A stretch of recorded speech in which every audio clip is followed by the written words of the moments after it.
Dirty Birds, what's up, and welcome to another edition of Falcons Final Whistle presented by Zaxby's. I'm your host, Will McFadden. I'm joined by Tori McElhaney, and we have a special guest, Jeff Howe, who covers the NFL for The Athletic. Jeff, thank you so much for taking the time to join us on your training camp tour. Yeah, of course. Thanks for having me. It's good to be here. It's my first time visiting the Falcons facility, so it's been a good visit so far, and you're catching me early in the trip, so I'm not overly tired yet. I don't think, fall asleep in the middle of this show, which would not be about you. That'd be That's a me problem. At what point do you kind of hit that wall where it's like, if I need to kind of get some caffeine in me, I gotta go? I needed the caffeine badly this morning, but last year I made the mistake of, the first two tours was me just trying to make up for lost time, trying to meet as many people as possible. So I would go to practice in the morning and then straight to the airport, and I would fly out that night, and I would do that day after day after day. Wow. And that is not healthy. And like an NFL scout in college football season. You have no idea how many times I've heard that from like scouts and GMs who are like, that used to be my life too. But last year, this was more of a fluke than anything, but like a lot of flights were delayed, and it was, I think, 13 or 14 teams in 18 days. This year it's 9 in 18 days, so I've gotten smarter. Yeah. But I was flying from Indy to Arizona last year, early-ish in the trip, and the flight got delayed by 4 hours. So I got into town at 2 a.m., had to be up first thing the next morning, like 7 a.m. or something like that, and it was just... that just set my entire thing back. So that we'll see when it happens this time around. But I like to think that I only have one day when I go from practice directly to a flight. So I think that's nice. Yeah. I'm learning from past mistakes. It's like air traffic control. Yeah. So you said you've done two of these previously. This is your third. Like by this point, I've never done a training camp tour, but I would imagine that you get a little bit of a routine down. Is that kind of where you are at this point? Yeah, the sad thing is so it's like different. I used to cover the Patriots. I was a beat writer on that beat for 12 years. So every time you traveled, you were always traveling with your friends or coworkers and people you like to go hang out with on the road. You got like a good core that, you always know that you're going to meet up at some point. And it's just, you're like depressingly by yourself on this thing. So the sad thing is I'm like, I don't need to stay downtown. I can just stay next to the airport. And I'm going straight to the airport. I'm changing hotels tonight to go to the airport, Marriott, just so I can have an easier morning tomorrow. And it's sad how therapeutic that is. Sad how much you're happy about that. Yeah, it really is. What do you, so on the plane, is there like, what are you watching? Do you have I'm starting Suits, and I'm just going to be watching 400 episodes over the next 3 weeks. Like, what's your routine like for travel? It's so funny you brought that up, and to people listening, we have not discussed these questions beforehand.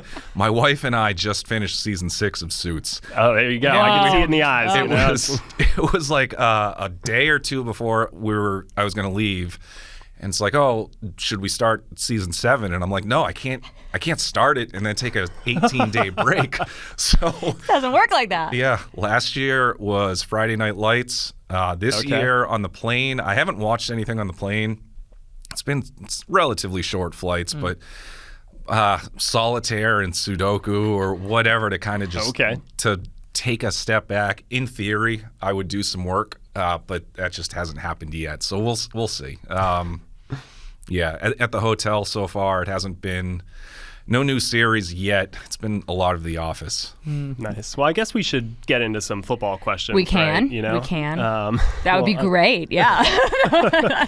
So, Jeff, I mean, what are your thoughts on the Atlanta Falcons with Raheem Morris coming in as the new head coach, Kirk Cousins coming in as the new quarterback? The offensive line returns. We know their skill group. Like, what do you think is possible for this team?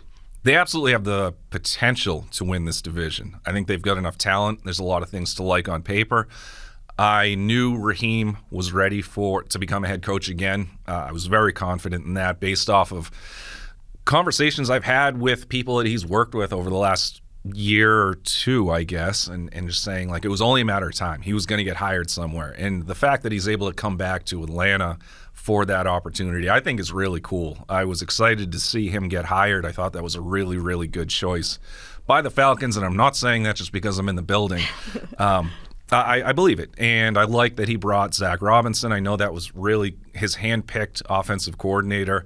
We've seen people leave Sean McVay's offensive system, Liam Cohen, Kevin O'Connell, a number of other guys who have gone to take on bigger roles elsewhere, and I'm excited to see what Zach Robinson does for this offense.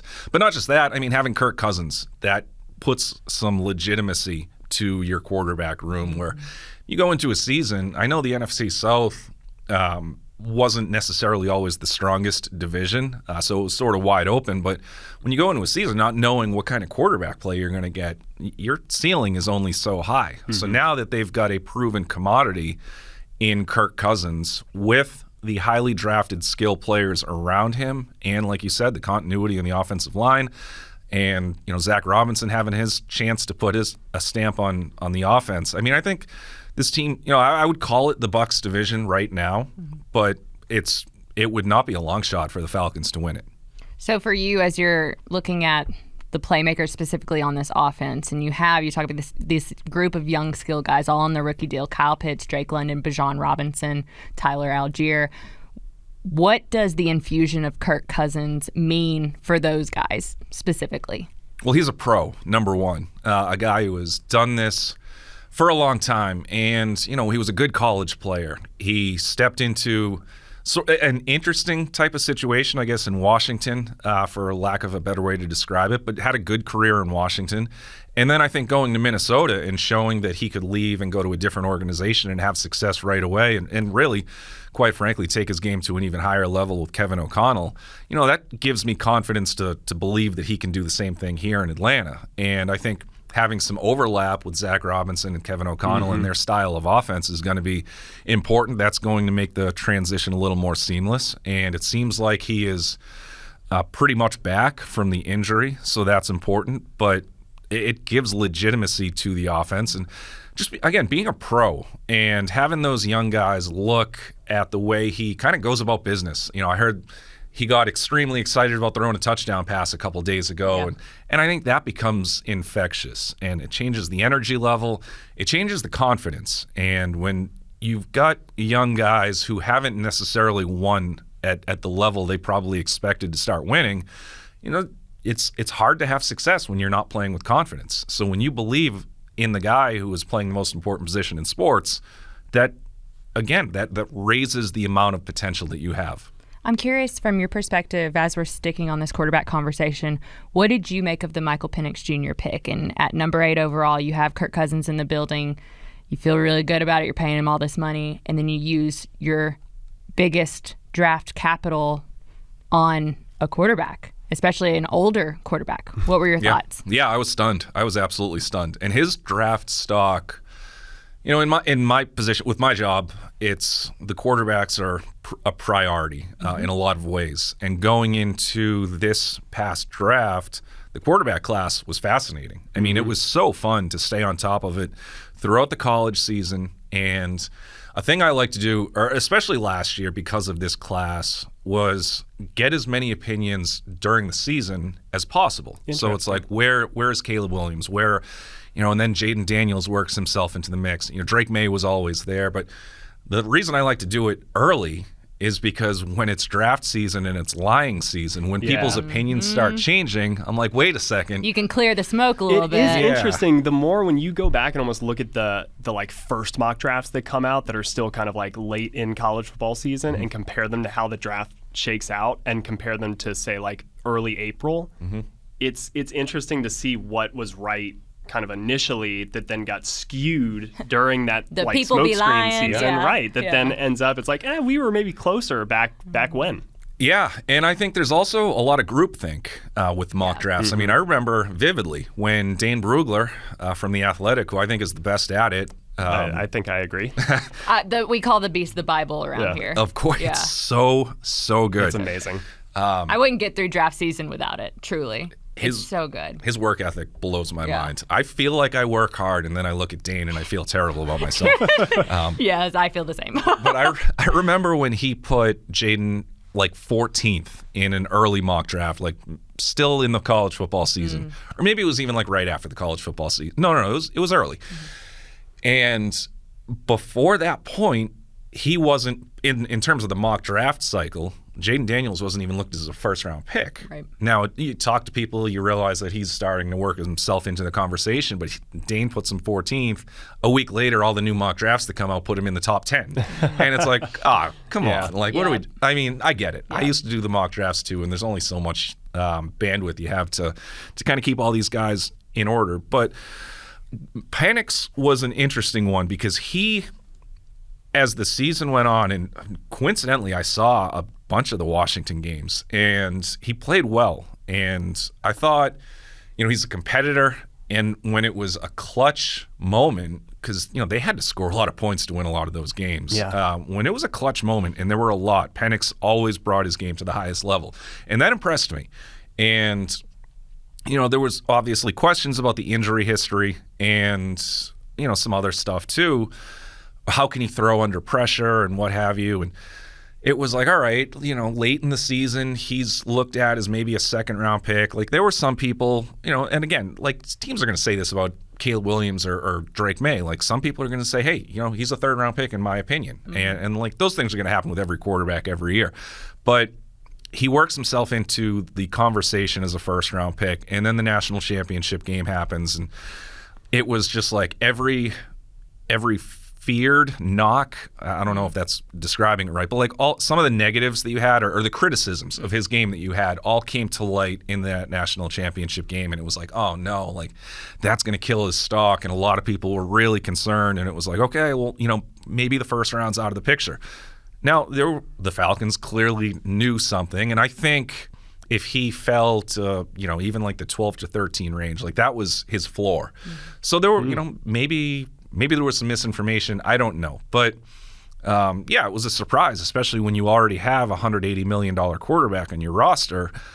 So there's going to be a lot of pressure to make sure they got that pick right. And if it's not for a couple of years, that's fine, because that probably means Kirk Cousins is playing well for you. Mm-hmm. But if he doesn't become a starter, that's going to be viewed as he's going to become a starter. That will happen. If he doesn't have success as a starter and he doesn't get a second contract, then there's going to be some regret about that pick. So there's some pressure for that one to turn out right, especially, they needed a pass rusher or some help elsewhere. And there were obviously some good players on the board there at 8, and they went with Penix, and we'll see how it plays out. You know what, though? Another thing I will say, whether it's the Falcons or anybody, I always admire when a team has conviction in the pick. Yes. And, don't do what everybody else wants you to do just because you feel like, Bill Walsh, if we're all doing the same thing, nobody's thinking. Exactly. Right. So they had conviction, and I think there's a lot to be said for that. I think it's cool when a team picks and knows why they do it, and they believe in their process. Yeah, I mean, hey, like the Wildcat offense, right? Everybody would have been like, that's insane, but you do it and you make it a big staple, and hey, it works. So yeah, you got to be convicted in what you do, even if it's going against the grain a little bit. But Jeff,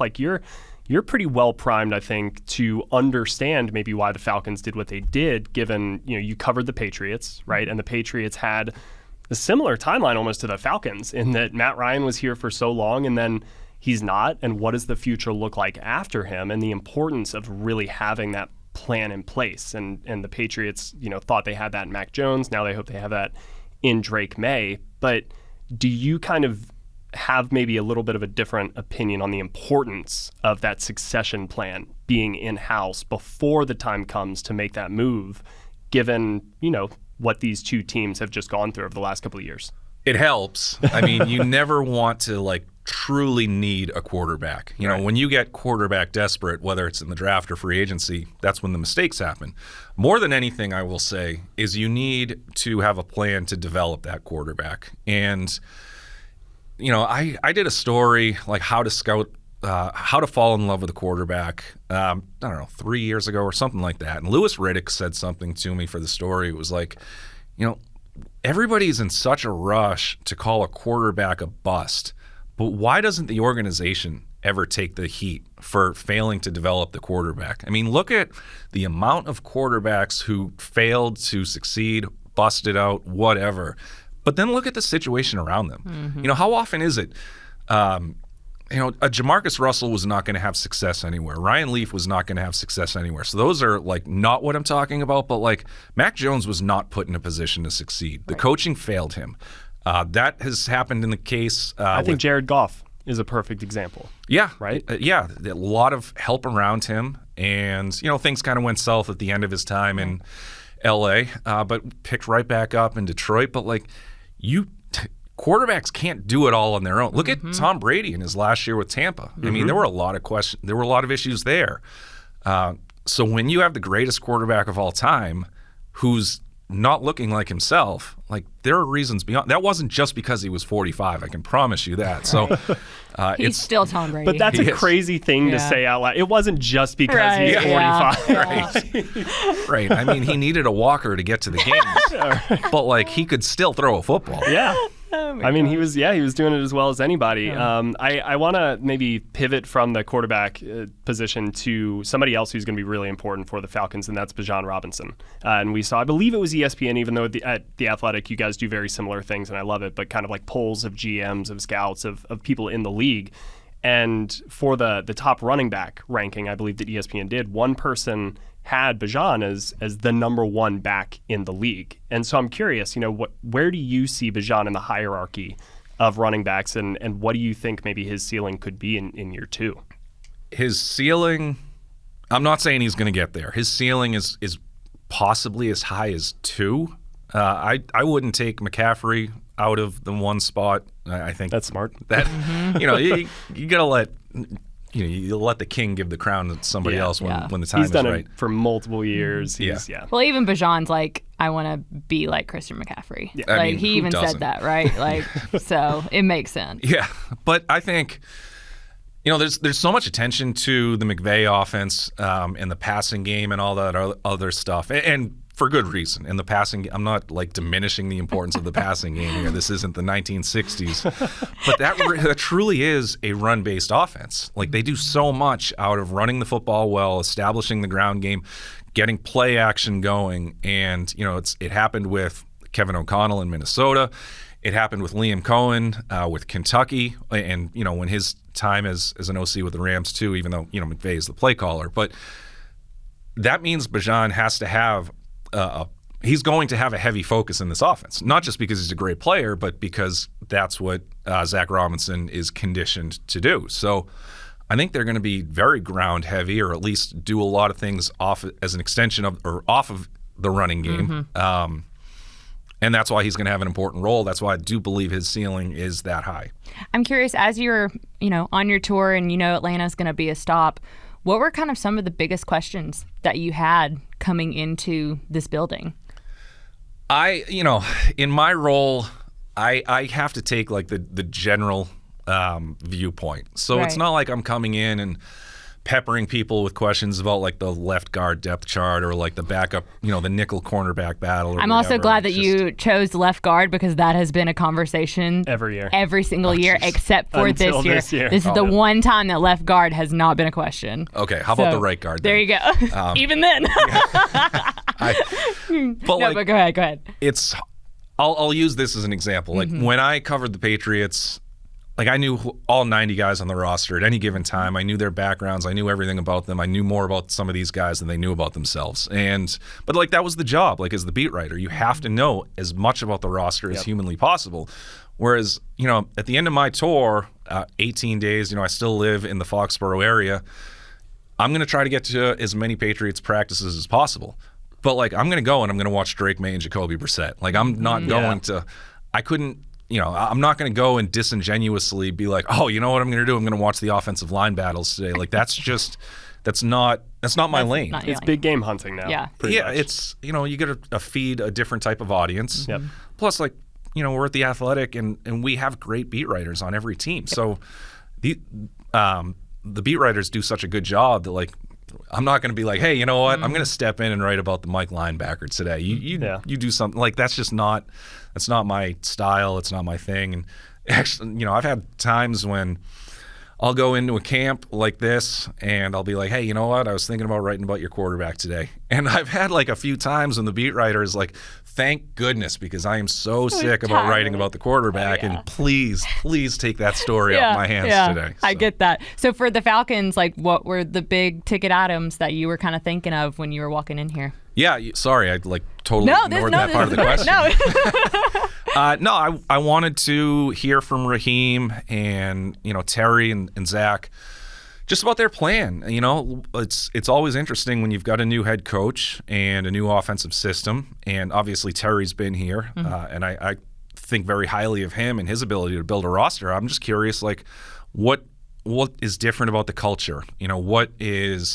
I know Raheem is a big relationship guy. Like, what kind of goes into your thought process of, how you relate to guys, how that part of coaching has evolved over the last, let's say, half decade. Right. You can't have that old school style of coaching, being hard on guys without reason, and expect to have sustainable success. And that's kind of one of the big things.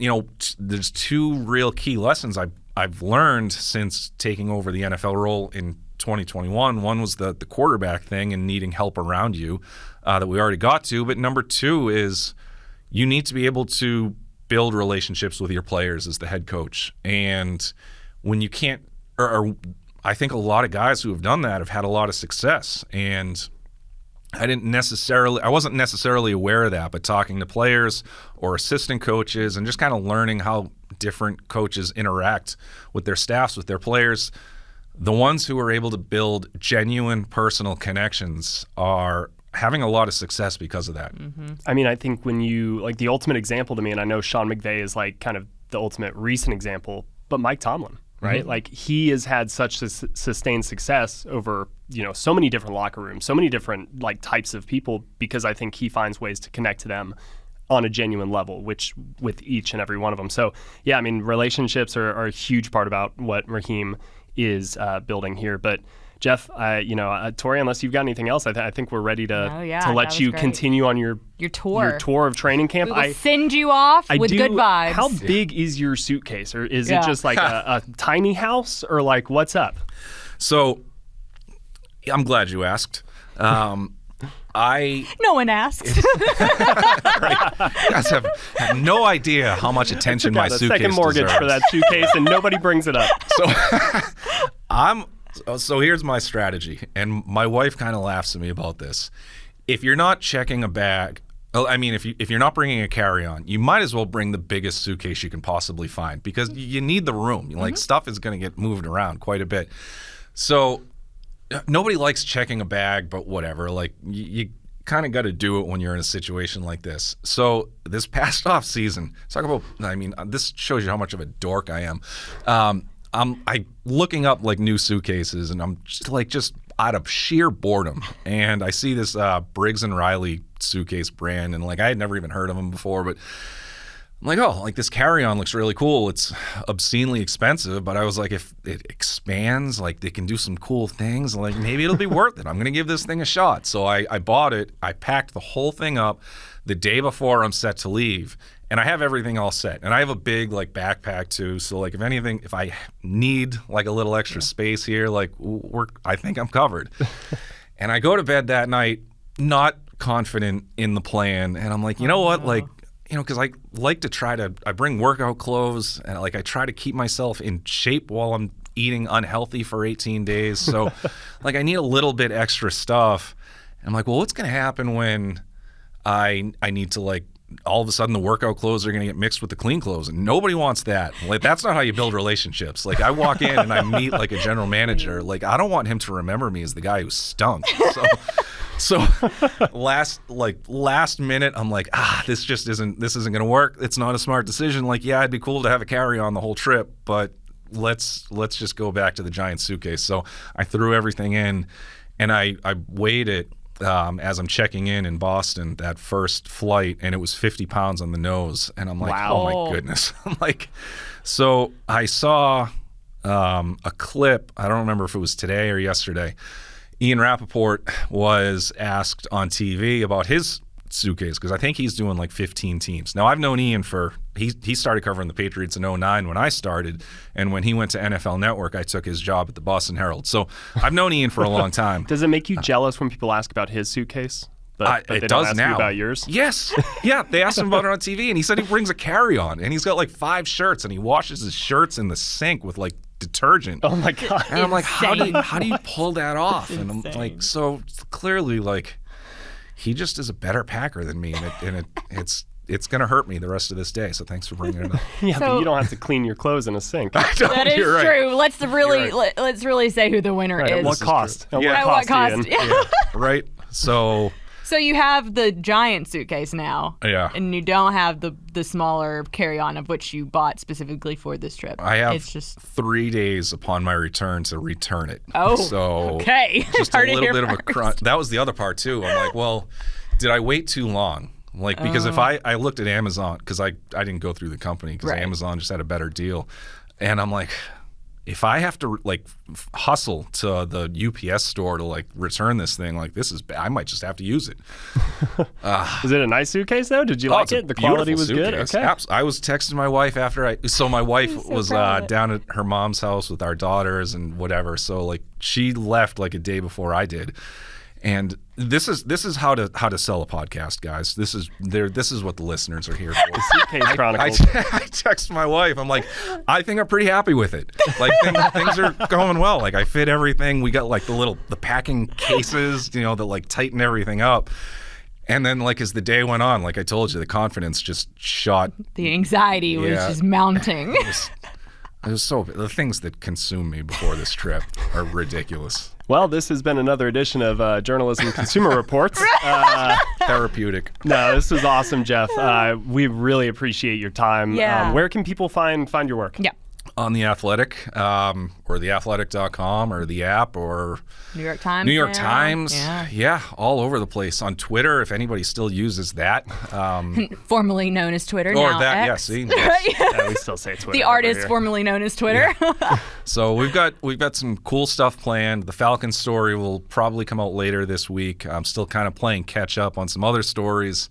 I was in Jacksonville. I had something on Mac Jones last week, and we'll have another Jags story coming out in a couple days. And we've got a cool Baker Mayfield feature dropping, I believe, Monday. So check that one out. I spent a good amount of time with him down in Tampa, and it was cool to hear some perspective from him on the way his career has gone, and now he's finally got that contract and the stability. So it was cool kind of getting to know how how he looks at things. And I know the Falcons fans probably don't care too much because he's the rival, but read it because he's the rival. Right. I've heard from more people that I know, like especially last year I guess the offseason when the free agency quarterback question was happening and Baker was potentially a free agent, even though I think Tampa always had kind of him in mind.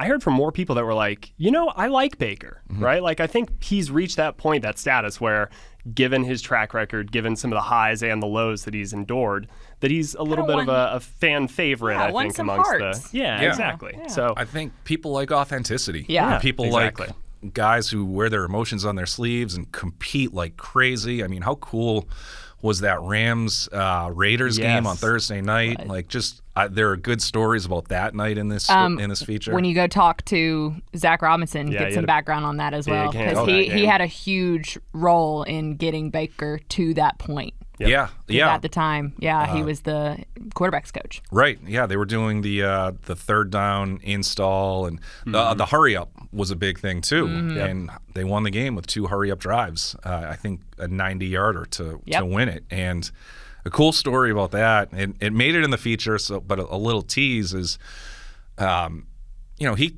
gets claimed off waivers on Tuesday night or Tuesday evening, and they play Thursday night. So there's not a full practice there. And the coaching staff gave him a wristband with about 40 plays, which is, especially for the McVay offense, a fraction of what they would normally have.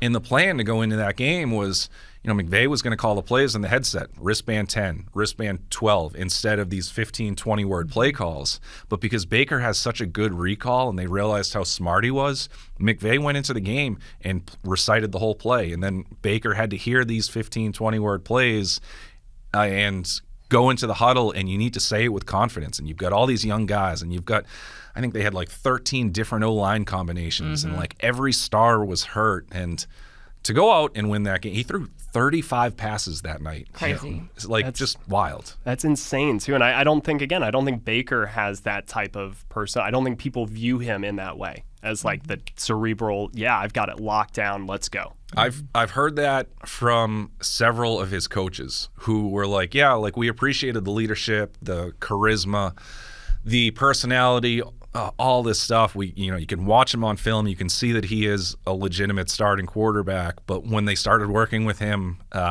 firsthand, they were like, wow, I can't believe how smart he is. Yeah, he seems more like Burt Reynolds in The Longest Yard, right? So I'm telling you, the time I spent with him, I was blown away. I was very impressed, and it was a fun story to write. I just hope I didn't screw it up and write it so poorly that whatever. No, definitely not. I mean, just the anecdotes and everything. I mean, and now Falcons fans can go and read it once it's out and everything, and they can see a guy that hopefully Grady Jarrett is bringing down in a couple of times. Right. Yeah, you can. That'll be their hope. Right, root for Baker against every other team.